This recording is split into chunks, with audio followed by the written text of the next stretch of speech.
मैं आऊंगा बूढ़े तोतों से भी पूछूंगा। हाँ, ऐसा नहीं है कि मैं तोतों से नहीं पूछूंगा, नए तोतों के जो अभी जिनके पर अभी तेज हुए हैं हवा में, मैं उनसे पूछूंगा। जी मैं आइए आइए आइए। अब ये ना कहिएगा कि ये बूढ़ा नया तोता है। ये कभी कभी ऐसा होता है कि कुछ लोग जो होते हैं दिखते हैं पीछे खड़े रहते हैं, वो आते ही नहीं आगे बोलने के लिए। मैंने उनको बुलाया है। जी आप भी आइए चश्मे वाले। जी अभी एक प्रश्न उठा था कि ऑपोजिशन काम नहीं करने देती। हाँ जी, अपोजिशन काम नहीं करने देती, वो डिस्टर्ब करती है, ऐसा आवाज आई थी। मेरा सारी पार्टियों से निवेदन है, अगर यहाँ कोई पुलिस या सरकारी काम चल रहा है और आप जाके विघ्न उत्पन्न करते हैं, ऑब्स्टिकल पैदा करते हैं, तो सरकारी काम में बाधा पैदा करने का आपके ऊपर आरोप लगता है और उसकी कार्रवाई भी होती है। अगर रूलिंग गवर्नमेंट वहां पर पार्लियामेंट में कुछ काम करना चाहती है देश के हित के लिए और ऑपोजिशन उसमें ऑब्स्टिकल डालती है, तो इनके ऊपर ये कानून क्यों नहीं लागू होता? आर दे वीआईपीज और समथिंग एल्स? वो बहुत प्रिविलेज है ना सर, वहां पे प्रिविलेज है सर, बहुत प्रिविलेज है, प्रिविलेज मोशंस हैं, प्रिविलेज्ड हैं, और वो हाउस के अपने अपने अधिकार हैं और वो सुरक्षित हैं सर। हाँ। प्रिविलेज का ये मतलब नहीं है टैक्स पेयर्स वी आर, हाँ जी, they are the ministers, they are the member of parliament. मैंने ये सवाल इसीलिए किया कि आप पलट के ये सवाल जरूर कहेंगे, उत्तर ये आएगा। They are the member of parliament. और ये दूसरी बात सबसे महत्वपूर्ण, जवाबदेही तो होगी ना। आप प्रिविलेज हैं, ये बात मान ली मैंने, लेकिन जवाबदेही तो तय होगी, जवाबदेही जरूर तय होनी चाहिए। बट एक चीज क्लियर है, जनता है तो वो है, हाँ, प्रजा है तो वो है, हम हैं तो वो हैं। हाँ जी, जिस दिन हम नीचे नाट गए कि हम किसी को वोट नहीं देते, फिर क्या हम मेंबर ऑफ पार्लियामेंट में सेलेक्ट होके जाएंगे? राइट, ये बात मानी, और ये बिहेव करना बहुत जरूरी है। वेस्टेज ऑफ मनी, जो हमारा हार्ड टैक्स पेयर है, चाहे रिक्शे वाला दे रहा है, दाल का पैसा खरीदने में भी टैक्स दे रहा है, और वो वहां पर संसद नहीं चलने देते हैं।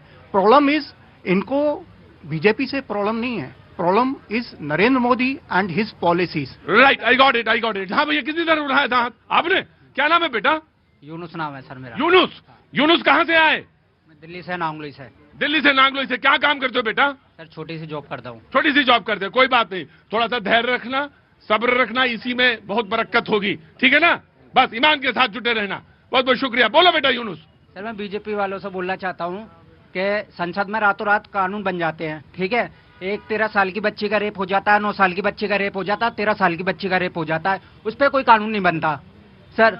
और ये कहता, ये इनकी सुई है ना बीजेपी वालों की, एक ही चीज एक ही जगह अटकी हुई है, राम मंदिर, मस्जिद और हिंदू मुसलमान। फिर अबे भाई, इन पे भी तो कानून बना दो, इन पे कानून क्यों नहीं बनाते हो?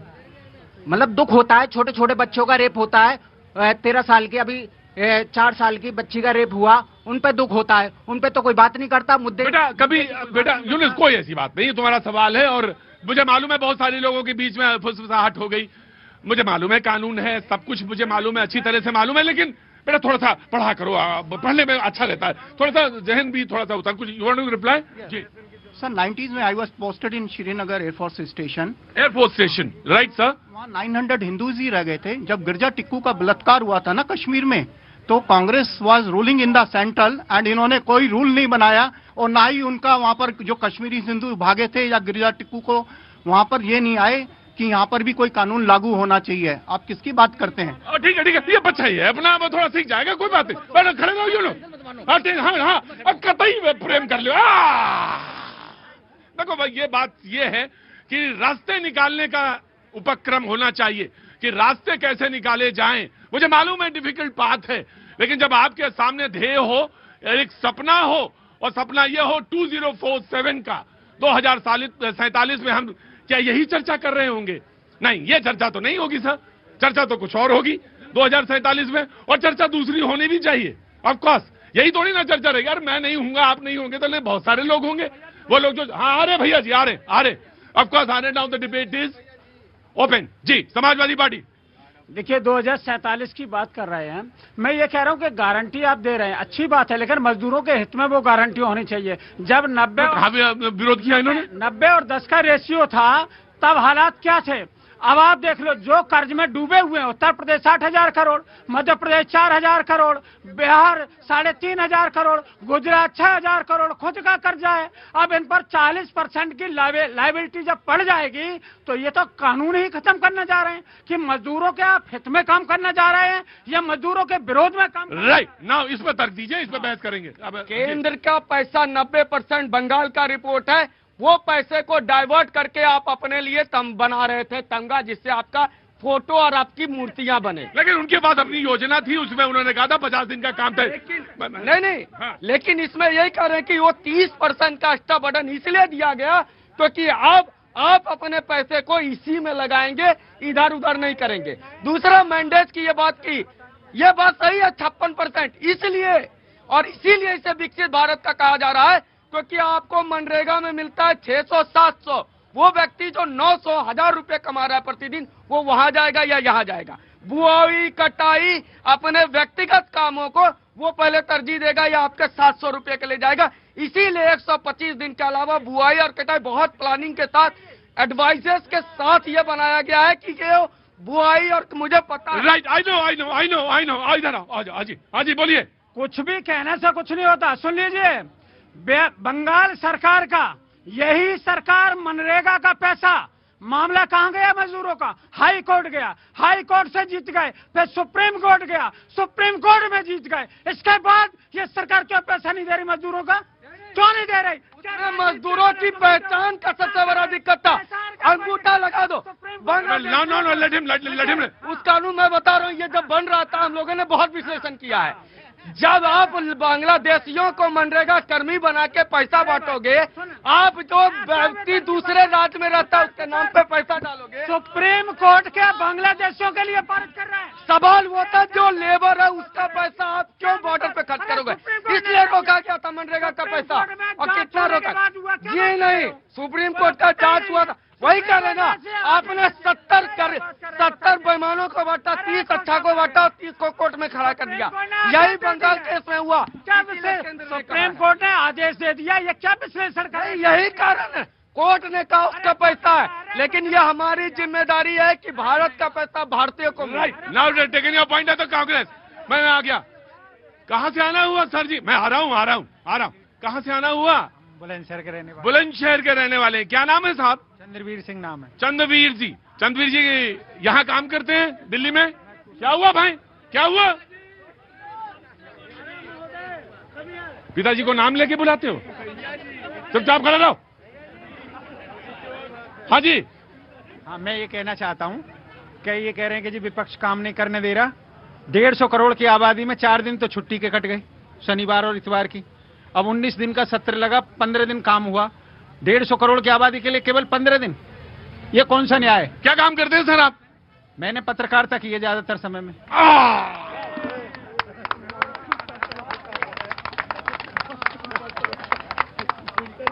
देखिए साहब, बहुत महत्वपूर्ण चीज है, बहुत महत्वपूर्ण चीज है। मैंने अपना अस्त्र रख दिया वहां पे, और ये सत्र, मैं इस बात का फेवर में हूं आपके, मैं इस बात के फेवर, सेशन बड़ा होना चाहिए, थोड़ा सा और चर्चाएं होनी चाहिए। और मैं व्यक्तिगत तौर से पत्रकार के तौर पर ये बात कहता हूं और मैं आपकी बात पर सहमति जताता हूं जी। क्योंकि ये शीतकालीन सत्र थोड़ी था, ये तो प्रदूषणकालीन सत्र था।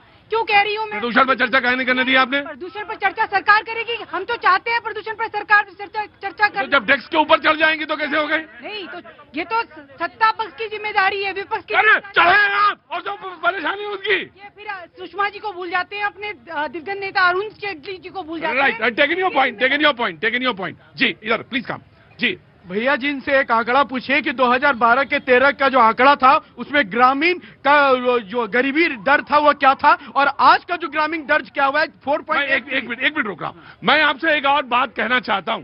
मैं पिछले 4 सेशन को, पार्लियामेंट सेशन के पिछले 4 सेशन को देख रहा था, और अगर मैं उसका मूल्यांकन करूं तो उसमें सबसे ज्यादा काम अगर कहीं हुआ है किसी सेशन में तो वही सदन में हुआ। इस बार सेशन में हुआ। मैं ये नहीं कह रहा कि छोटा था, होना चाहिए था बड़ा वाले, लेकिन इसमें काम ज्यादा हुआ। और पिछला तो ओए होए, पिछला तो याद है ना आपको जी?